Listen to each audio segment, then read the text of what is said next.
Welcome on in, everybody, to the Big Play Cleveland Show. I'm Nick Padone, Chris McNeil. No Gabriella Cruz with us as she is busy with a lot of Guardians postseason duties, Chris. The good kind of busy. She's out there for the playoffs, so that's always good to have at least one team in Cleveland right now pulling their weight and doing well in the Guardians. Yeah, good to see the Guardians doing big things in the postseason. We'll get to that on the show. And with our Bringing the Heat segment presented by Northeast Factory Direct, Jensen Lewis is going to join us. But, Chris, we're also going to recap what happened in the nation's capital with our Cleveland Browns on Sunday, as it was another really, really, really ugly showing for them. 34-13 yesterday with the Commanders. Ugly, ugly game once again. Deshaun Watson, I think just about everybody has turned on him at this point. You've got national guys going and filling time during the Sunday night game that are calling for them to make a change at quarterback for Stefanski and co. There's a lot. Kevin Stefanski himself is now under the microscope in a big way. Two-time NFL Coach of the Year right now on a hot seat, I would say, here in Cleveland if we can't get things figured out. And right now, you look at the Browns on the field, Nick, and this is a wasted season. There's no doubt in my mind. There's not going to be any turnaround to this ship. I don't think Joe Flacco's walking through that door. He's out balling out somewhere else. Baker Mayfield, he's not walking through that door. He's balling out somewhere else. You could go to Jameis Winston, but behind this offensive line, I don't know what's going to happen there. You got people calling for DTR right now. You put that poor guy out there, he's going to get destroyed. So the Browns are really in a bad, bad place. And I'll tell you, it's not only the offense.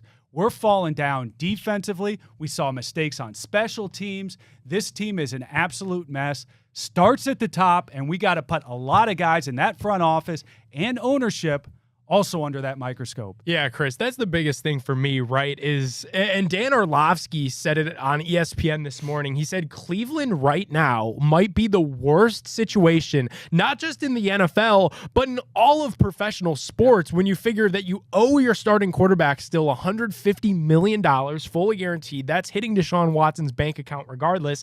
And then the Browns are no longer in the conversation of, well, you could be in the playoffs, you make some noise in these divisional games. The Browns are closer, as we sit here today, to the #1 overall pick in the NFL draft than they are in the NFL postseason conversation. So we can cut all of that right now. The Browns are eyeing up the NFL draft, and they should be eyeing up their path forward with Deshaun Watson. Yeah, and they haven't had a chance to really do much drafting here as a result of Deshaun Watson, and you're seeing the results, right? We've got an offensive line right now, once decimated with injuries. Now you don't have the type of depth that you may have had otherwise if you had those additional funds and the cap space to go fill that. You're seeing holes on the defense right now that are kind of showing their ugly head. So this team is a wreck right now. I hope we find a way forward. I think this year you really got to look at tanking for the draft already. And we're talking week 5, week 6 right now.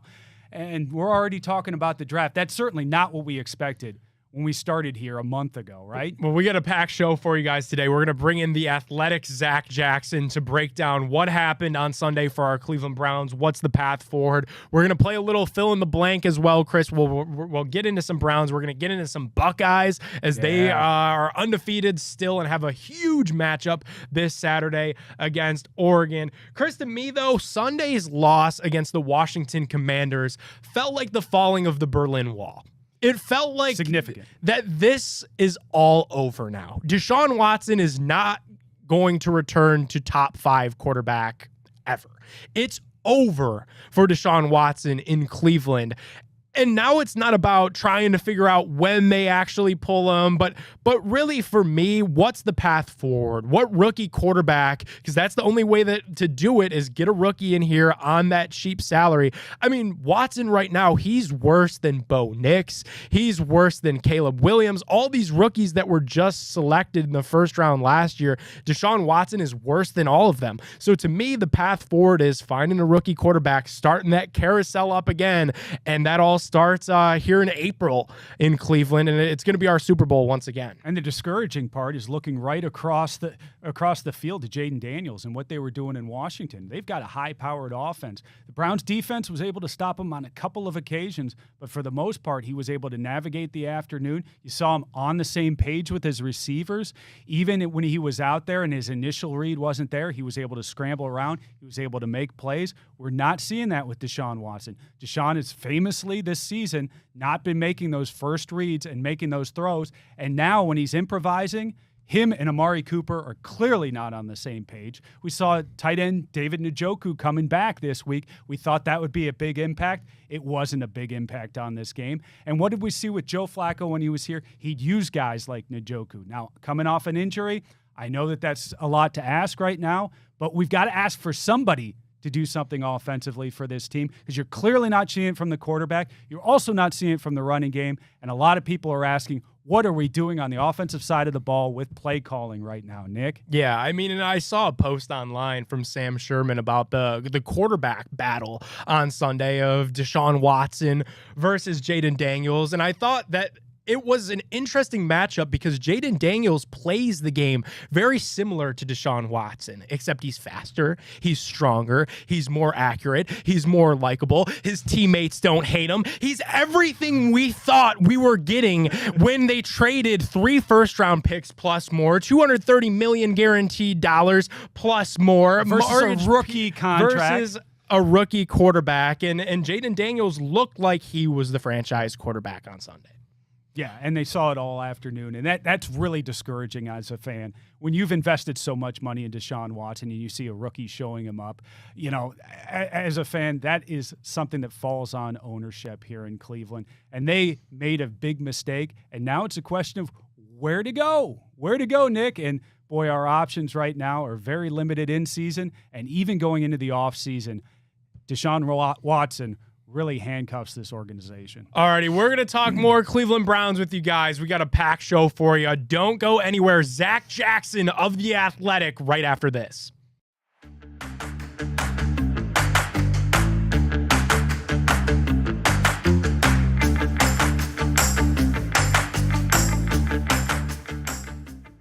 Alrighty, welcome back on into the Big Play Cleveland Show. Today's featured interview is brought to you guys by Garage Beer. Garage Beer has you covered all football season long. It's the perfect beer for tailgates, watch parties, or even watching the game alone in your garage. You're going to need some Garage Beer to get through this Cleveland Browns season. It's flavored beer. Wow, it's Garage Beer. And now we welcome in a very special guest. He's covering the Cleveland Browns for The Athletic. The guy, really one of the lone guys in Berea that's shot it straight with us the entire offseason of what's gone on at the Greenbrier in training camp. We bring in The Athletic's Zac Jackson. Zac, welcome on in to the Big Play Cleveland Show. Thank you for joining us.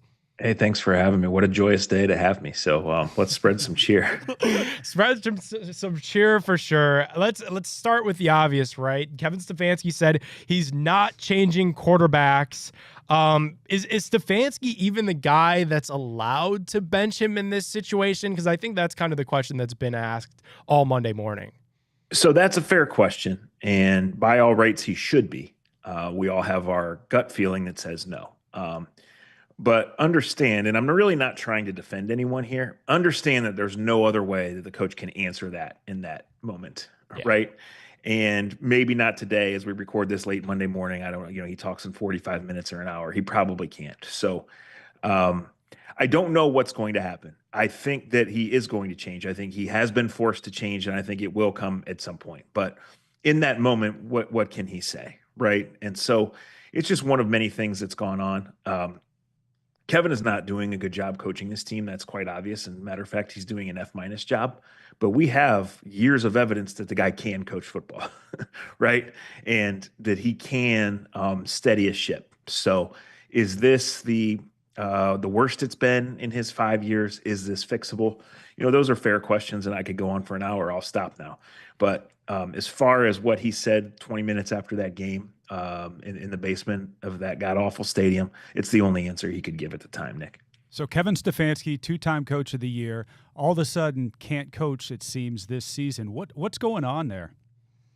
Well, the offense is completely broken, right? completely. And to the point that you're not even like building something that's consistent and failing with it so you can tinker with it, or you're not even having a little bit of success to get to the next step. So um, ultimately, the quarterback is dropping back and holding the ball. There's times the quarterback has thrown pretty passes that have been dropped. There's been times the quarterback hasn't had time to operate. But it's in big situations, the blitz is coming and he's not seeing what he needs to see. He's not getting rid of the ball. He's creating very few dynamic things, although I think his scramble rushing yards are probably leading the team in actual rushing. So a lot is going on, and the offensive line is struggling with personnel and performance. The running game is almost non-existent. The very average receiving core has not been consistent. This is bad quarterback play, and that bleeds to a lot of things. A lot of things. In 2022, the run defense was so bad. Remember, early in the year, it bled to other areas. Well, the quarterback play and the lack of obvious trust and chemistry that the quarterback and the play caller have is bleeding to every area of this team. So it's not that made Mike Ford deck the guy on the fair catch. It's not that got the defense 2 12-man penalties in the span of 3 plays. But this offense isn't just bad, it's completely broken. And the season is sunk. And when this season is sunk, this iteration of the Browns is sunk. Yeah, what do you think that means, Zach, as far as this iteration of the Cleveland Browns? Because I mean, we're in October here, and we've got people pulling up mock drafts, and Chris and I are getting ready to book our trip to Indianapolis. Like, are we really doing this the second week into October? Well, just wait till you see Travis Hunter at left tackle or quarterback for this team, and then we'll see where it goes. Why would people be doing it? Because it's hopeless otherwise, right? It's obvious the lack of first rounders has shown up. It's obvious that the 3 years invested in trying to get this offense even to a basic functional level has failed. And, look, it is not as simple as just start trading people. The money they've spent, the dead money that would be involved with that, in addition to just the general chemistry and overall talent level, it's not that easy. And yes, it's time to move on from Deshaun Watson, who's been a complete failure for this organization. But it's not that easy. It's fully guaranteed, guys. If they cut him today, they would also have to cut $60 million more of players just to be under the cap, just to play a game on Sunday, right? And it's still over 100 in dead money next year. So it's not feasible, right? So I don't know the way out. And it's going to take the kind of long-term planning, although obviously the opposite that they thought they've been doing. This front office could only operate under it's going to work, could only say, hey, we have to say that it's going to work. And it's just not working. So their options are limited, guys, and it has to work, and it just hasn't. And even if they trade Amari Cooper and are able to acquire a 3rd-round pick, which I think is feasible only because Amari's immediate cap hit, it would be very small for the acquiring team. They would take on $22 million in dead money next year, and they're using dead money as a weapon that's been part of their strategy, but that would just be the first part of the build, and eventually, like, there's probably going to have to be a whole expansion-ish teardown here to start again. And it's perfectly fine on October 7th to imagine what they'll be doing in the top 3 or 4 of the draft next year. And probably that has to be quarterback. Yeah. You just got me thinking around the league right now, when the other owners look at what's going on here in Cleveland and, what we laugh shelled their out. asses off. Yeah, Sorry. they got to be happy as hell, right? They got to be really happy at the fact that, Jimmy Haslam and co, they placed, such an emphasis on making the contract guaranteed, giving him all this money up front, and now here we are. Yeah, no, there's no doubt there's no love lost there, and it caused some angst. This was risky, and they were willing to take it on. And they were willing to take on the PR part of it. They were willing to take on the locker room and organizational chemistry part of it. And they were willing to say, from a roster standpoint, not only were they good enough to start winning immediately, although they punted on 22, but they were saying they were good enough to overcome the draft losses, and they had enough money. And boy, have they spent money to do things to accommodate this roster. And last year, when they pushed the money forward on Myles Garrett, David Njoku, Joel Bitonio, and Wyatt Teller, that worked out. All 4 had good years. All 4 came out healthy. It looked like the smart decision and kept it rolling. Well, the problem with these restructures is not only that they're done in real money, right? But then eventually they have to be paid out in dead money. And so that's why it's not as simple as, okay, Andrew Berry, get on the phone and in the next 3 weeks trade 6 guys, because it's just not as simple as that. And although you would probably have to get rid of 10 to 12 to 14 guys to accommodate cutting Watson before next year, before you take on any of that, you have to be completely on the same page. And then does that become realistic? Can you even, field a competitive team and start to outline a vision under that if this doesn't work? And then it comes back to, well, this clearly isn't working, so I don't know what you do. Zach, you've mentioned that the offense being so inept and the quarterback play really being as bad as it has had a trickle-down effect, and it has impacted the team in other ways. That's got to be what's going on with this defense, right? Because it's not like Jim Schwartz just forgot to coach, year in, 1 year over. I don't think he's been completely de-geniused. Is the defense that much worse this season, or is it just gas from being on the field 24/7? Well, there's a lot going in, and I thought the defense played really well yesterday up until the 12-man penalties. Now, are those excusable? Probably not. But the big glaring thing with the defense has been the tackling, right? And I don't know this answer because I'm not in there, but coaching can only get you so far, right? With tackling, it comes down to effort, and it comes down to doing it. So, no, was it ever fair or realistic to expect the defense to play at that high level and absolutely carry you? No. That being said, was it fair to say, hey, this is a really good defense, and even though in full, look back at last year, they beat up Clayton Tune and the corpse of Ryan Tannehill and those guys. They really beat them up to inflate those numbers. Well, it was still a good defense. And the core of this defense is being disruptive off the snap and getting in the backfield, and not only blowing up plays, but then that weighing on the mind of the quarterback, the play caller, all of those things. So they've done that to an extent, and they did it yesterday. They frustrated Daniels in stretches. But then, it broke. And then when you have 6 3-and-outs, between the middle of the first quarter and the middle of the third quarter, then the defense is going to break. Now, that doesn't excuse Martin Emerson, who's losing money every Sunday. It doesn't excuse the missed tackles by other guys, right? But it is a trickle-down effect, and we roll our eyes when coaches go full cliche and complimentary football and all of that. But it's really what it works. And when you don't block well and you don't tackle well, you don't have much of a chance. When you don't block well and you don't tackle well and your quarterback sucks, you don't have any chance. All right, little bit of a positive. Nick Chubb started practicing this week. Do we have any kind of an expectation on the timetable when we might actually see game action for Nick Chubb? Yes, so there was never been a firm, just because they didn't want to share it, but mostly, you don't know, right? This is a major injury. They weren't ever going to rush the guy, and they were going to just take the check marks, the landmarks as they came. But it was always mid-October, late October, the vision, and that always kind of lined up with the 3-game home stretch, and that was coincidence, right? They weren't going to bring him back just to do that. The problem is you can't introduce the offense right now at home, because the quarterback will get booed so badly it'll ruin what you've set up for a year with Nick Chubb. Wow. But I mean, I think everything was positive last week with Nick Chubb, with how it went, with Nick Chubb wanting to play on the scout team and volunteering to play on the punt team.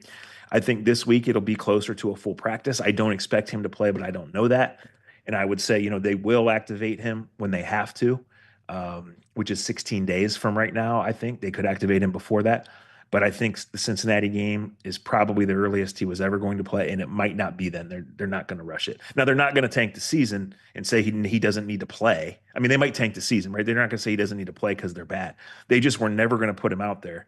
And then what also we all need to take a step back is when they put him out there, it's not going to be 18 carries, right? It's going to be a very deliberate plan to keep him. And ideally, they wanted him fresh and rust-free and effective for December. Now, what December is going to look like, I don't know. Kevin Hogan might be back playing quarterback by then. But it was always patience with Nick Chubb out of respect for the player and just out of reality of the situation. Zach, great stuff from you. Appreciate you popping on here with us. Hey, I've been a huge fan of the new pod that you've got out, Zac Jackson and Friends podcast. Tell everybody where they could get and listen to all the good stuff that you're putting out, because honestly, I know you're going to get ready to jump into this past game and break it down in much more detail, as well as keep the convo alive as we go through this Brown season. Yeah, we just recorded this morning. It's usually right after the games, but I had to travel last night and there wasn't really anywhere in the stadium to do it. But it's Zac Jackson and Friends. It's on Spotify. It's on Apple. It's on all the stuff. I'm at Akron Jackson on Twitter, on Instagram, all of that. So sharing that around. Appreciate you guys shouting it out. And we'll see, over the next month or so, going to add a YouTube channel and some different elements to the pod. So that's been exciting. And frankly, it's been nice to have a little distraction away from this circus. So appreciate it. For sure. Yeah. It's something that I look forward to every week. So go make sure you check out the Zac Jackson and Friends podcast. Zach, appreciate you, man. Good luck in Philadelphia. Thanks, guys. Thanks, for sure. Zac Jackson. Chris and I have more of the Big Play Cleveland show straight ahead. Don't go anywhere.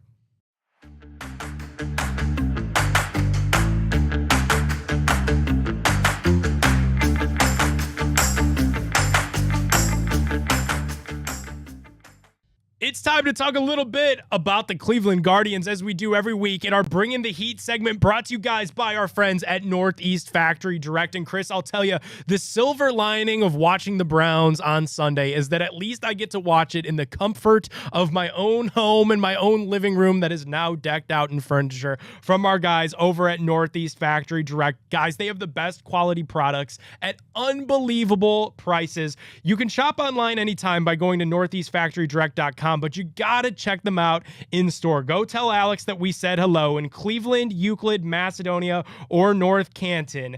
And if you're looking for a better deal, make sure to ask about that Big Play bonus. Tell them that the Big Play crew sent you there. You're gonna thank us later.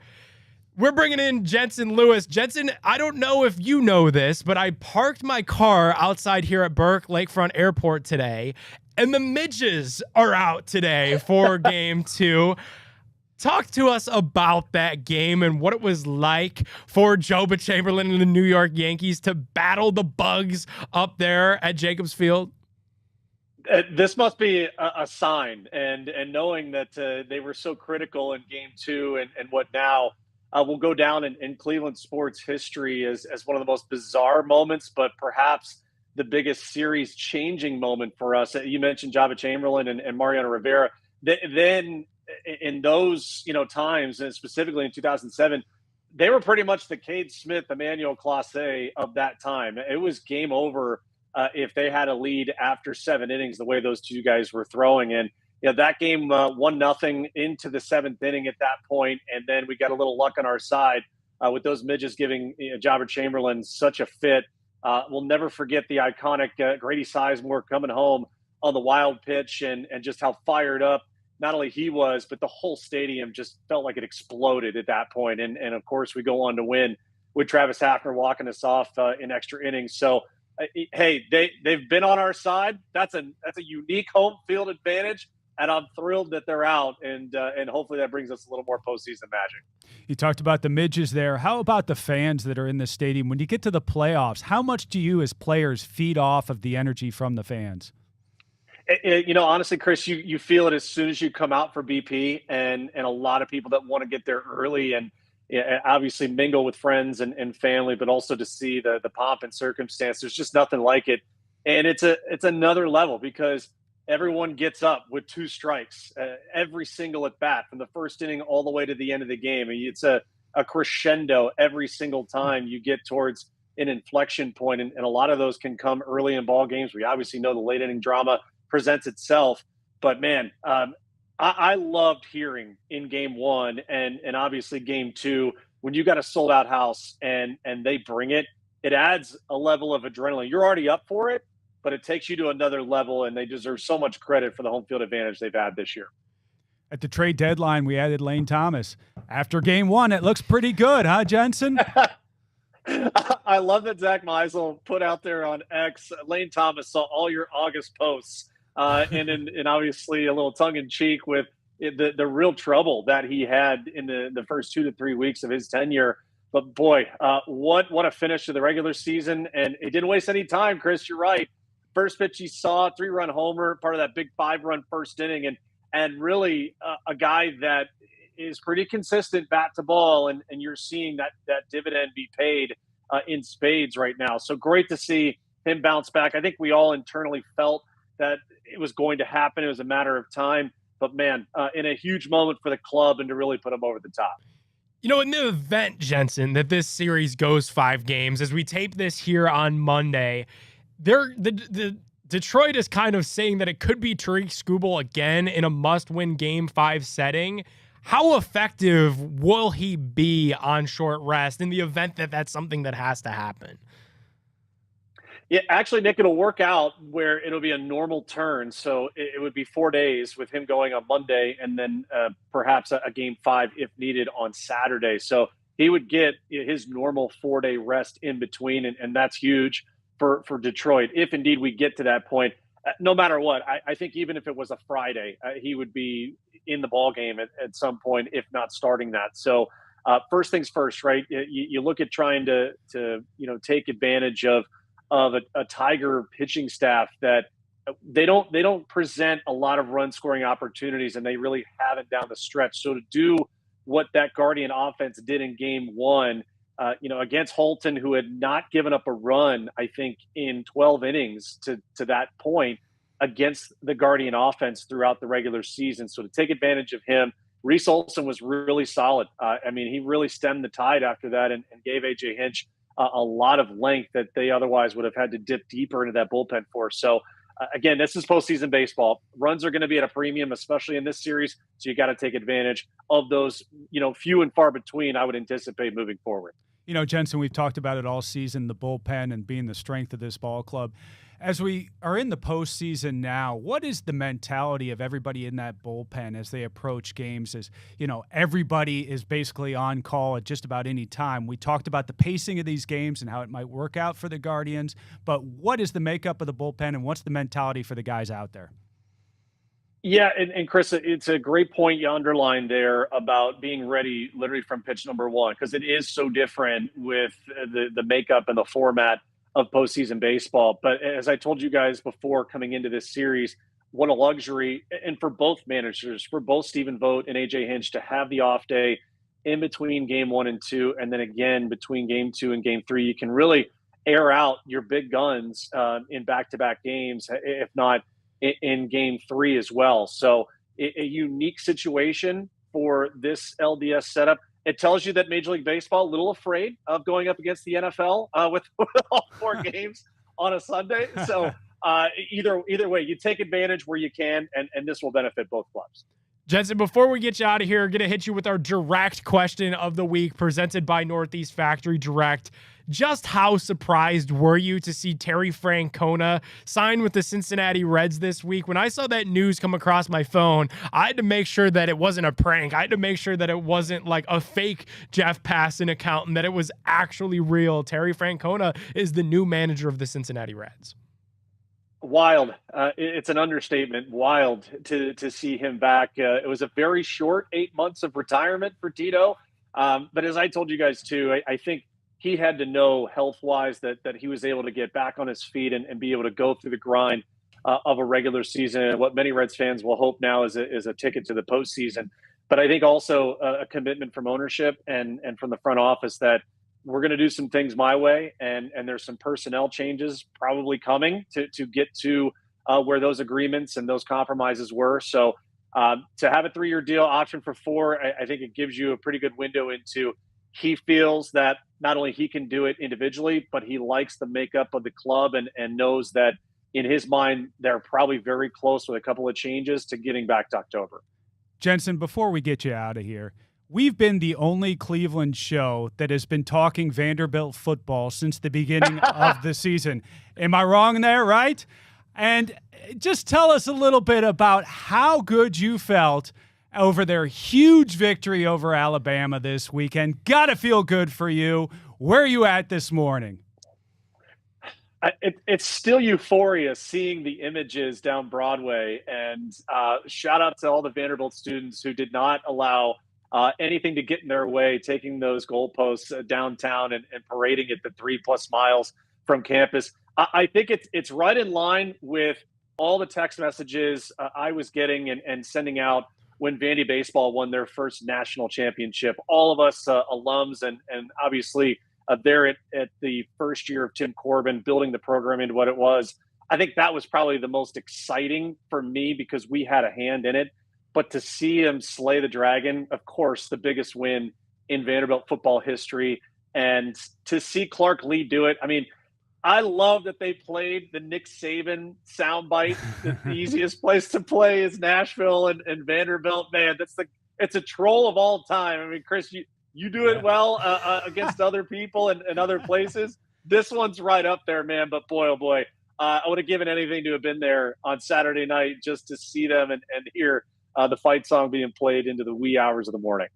Jensen, I've got a Cleveland Browns mock draft pulled up here, and in the 7th round, they're selecting quarterback Diego Pavia out of Vanderbilt in round 7. So that's the status of this show here this week. Andrew Berry, if you don't take, I mean, how do you not take him? He slays the number 1 team. He's a transfer. He came to win. Man, I love it. What a baller. That dude lays it on the line every week. Love watching him play. That might be the one Browns jersey that I would buy if he ends up becoming a member of the organization. Yeah, 7th round on the mock draft over there at SB Nation. Jensen, thanks so much for joining us as we do throughout baseball season every week. We'll see you again next week, man. Talk to you guys soon. All right, more of the Big Play Cleveland show with myself and Reflog right after this.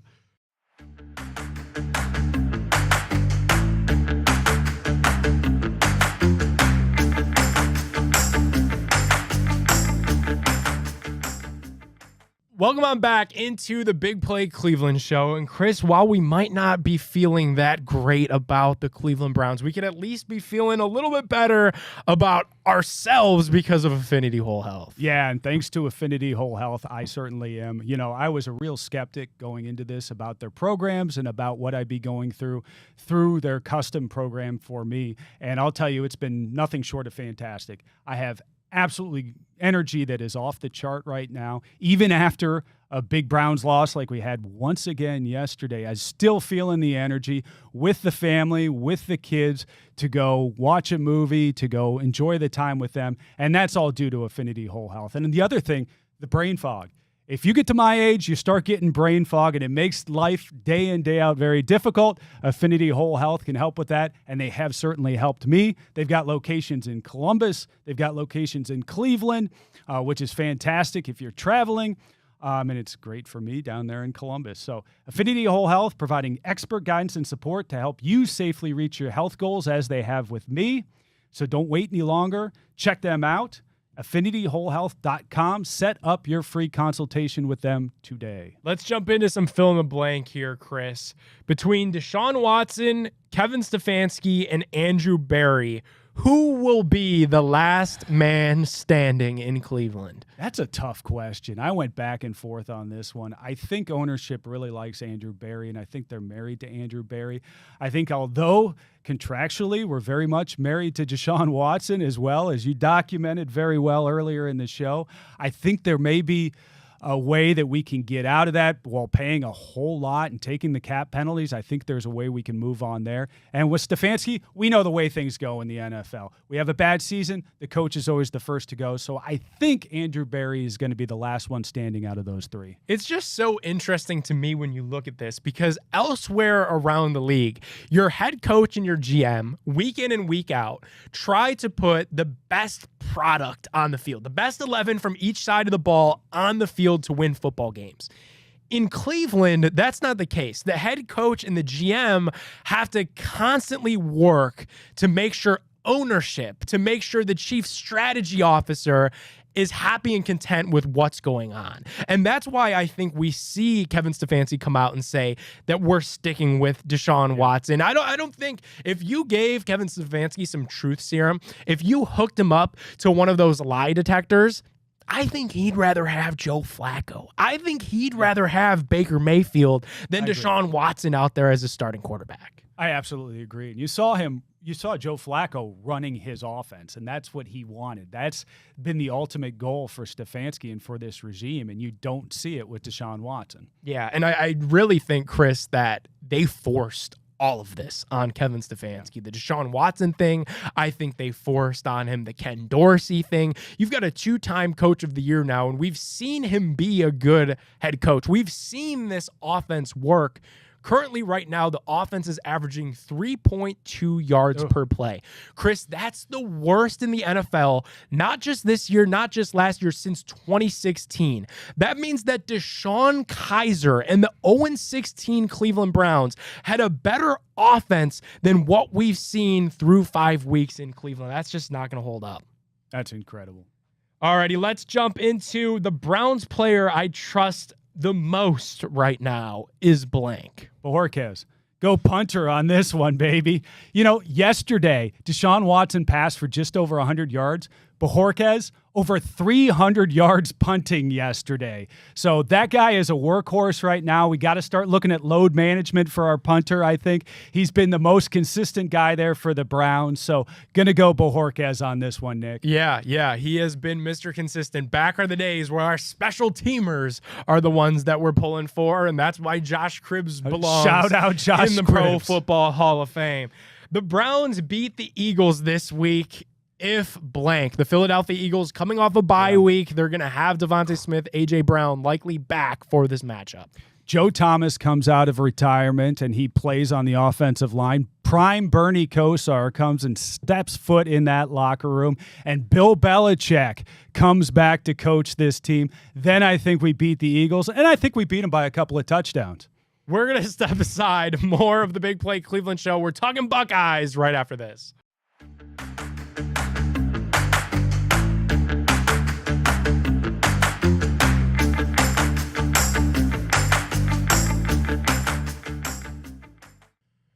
Welcome on back into the Big Play Cleveland Show. We're continuing along with our fill in the blank segment. And Chris, there's a big game on Saturday as our Ohio State Buckeyes will play Oregon. This is now number 2 versus number 3 ranked team in the country. My prediction for this week's Ohio State-Oregon is blank. Give me 31-20 Buckeyes. I think they're going to go duck hunting this week, Nick. I think we're going to take them down. I really like what I've seen so far in Columbus. Ryan Day and co. have got things humming. We saw it against Iowa, especially in that second half. You know, you see Ibuka say, hey, by the way, I know this Jeremiah Smith guy is great. I'm still here. I mean, that just highlights the type of talent we've got right now in Columbus. I look for the Buckeyes to continue to roll, and boy, it is very nice to see the rest of college football, the creme de la creme, going down right and left this weekend. That certainly helps out the Buckeyes. So continue to roll, beat up on Oregon. Let's go duck hunting. Yeah, and we'll for sure talk about the rest of college football here in a second. It's going to be fun for me, Chris, to see how the Ducks approach this game because they've got Dylan Gabriel riding in on his high horse, Mr. Heisman campaign well on its way. Ohio State has only allowed more than 7 points one time this season, and that's to Marshall. So I'm very excited to watch this Buckeyes defense and what they're able to do against the number 3 team in the nation in Oregon. Yeah, and there's going to be some questions about Will Howard going forward. You know, we have seen some inconsistencies. I think he's been very good overall. Don't get me wrong here. But we have seen those moments where you go, is he going to be the guy going forward when we start to see these big teams roll in? And now he's got that opportunity here to play Oregon, to kind of show the country what he's got. And I think that's going to be a big moment for him. Yeah, absolutely. It's a big test for the Buckeyes on Saturday, but we've got to poke a little bit of fun, Chris, because Michigan's return to earth is blank. Oh, it's great. It's great. And boy, does it feel good, but I'm still looking ahead to November. You know, you can't feel too good about them losing and looking absolutely horrid out there until we have got that victory in November. So feels good right now. Doesn't mean anything at all until Ryan Day and co. go and take down the Wolverines come November. Yeah, and it's all, Chris, this Buckeye season is all about the big game. I mean, I feel like this is as little of interest that I've had in Ohio State for their first few weeks of the season in a long time. And I know Jeremiah Smith is exciting and the excitement of Will Howard is there, but to me, it all matters with these big games. I want to see how they play against Michigan later in November. I want to see how they play against the Ducks on Saturday. To me, it's all about the big games and taking care of business in those games that matter for the postseason. On paper, the Buckeyes are the best, or right up there as the best team in college football. There's no doubt about that in my mind, and now we've got to see it. We've got to see it on the field, and now we're going to get the first opportunity here. And they've had their help. You know, Michigan keeps losing. Alabama went down to Vanderbilt. The Georgias lost one. The Buckeyes have had their help. It's time to prove to the rest of the world that you are the best team in college football. We're going to step aside. More of the Big Play Cleveland Show right after this.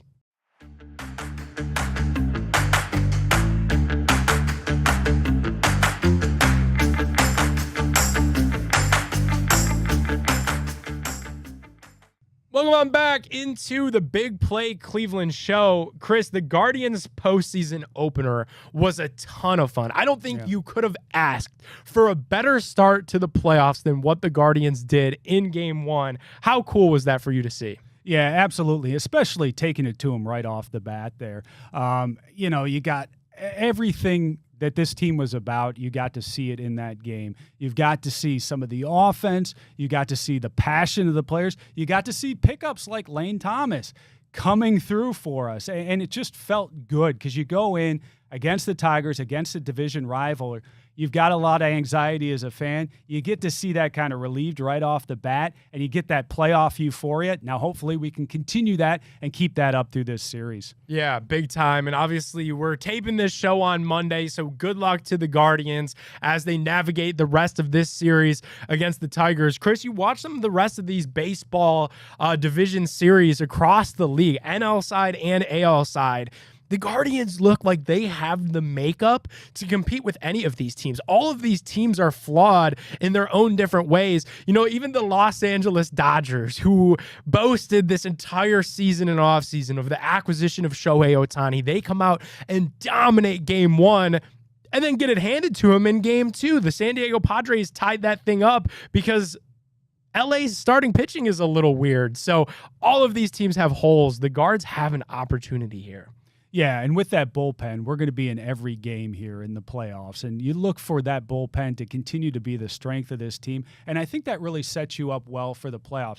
Typically, you don't see as many runs scored in the playoffs. Now, here recently, you still do see a lot of offense relative to the regular season, but historically you don't see quite as much. And I think that bodes well for us, a team that's got a bullpen that can keep these close games close, keep them off the board so that we can make late runs in these ball games, have walk-offs or late inning drama on behalf of our Guardians out there. And I look for them to compete very well in this series and hopefully on beyond.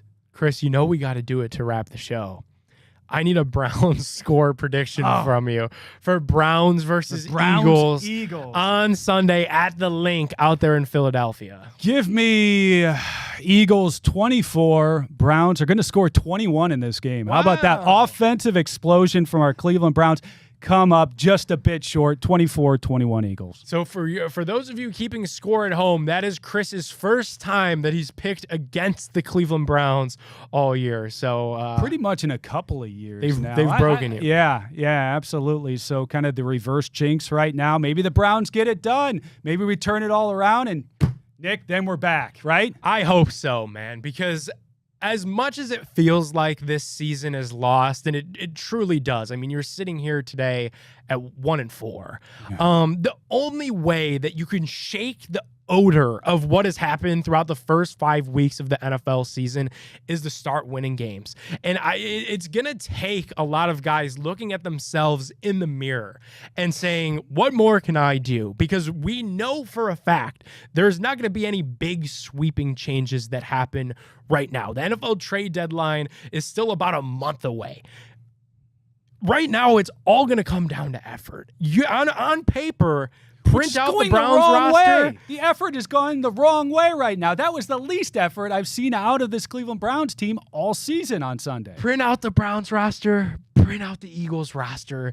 They should be pretty evenly matched. And I know some of the Browns' talent that we thought that they had might be a little bit overrated. But if you want to win this game against the Eagles, you flat out got to just want it more. And I don't know if the Browns do that on Sunday. I don't think that they will. I'm going to go Cleveland Browns 10, Philadelphia Eagles 24. Thank you guys so much for tuning in to another episode of the Big Play Cleveland Show. Huge thanks to Zac Jackson from The Athletic. Huge thanks to Jensen Lewis. Make sure you guys go check out some Garage Beer. And hey, download the Big Play app. You could watch our show and our interviews that we put together on demand in your car. You could get it on iOS. You could get it on Roku, so you could pull us up on the TV when we're not on Bally's. Go download that Big Play app now, and we will see you guys next week.